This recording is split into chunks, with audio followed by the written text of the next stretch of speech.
ને ફરવા જઈ રહ્યા છે.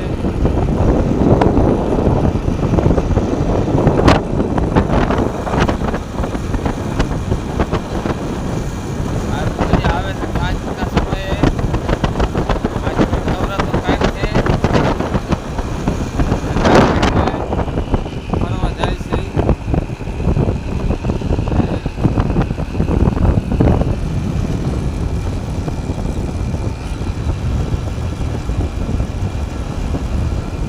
અમારા જે જો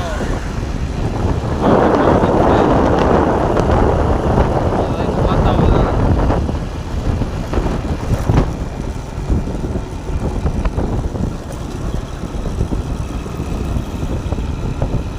અને અમારી ખેડૂત ચેનલને લાઈક કરતા રહેજો, શેર કરજો ને સબસ્ક્રાઈબર કરજો.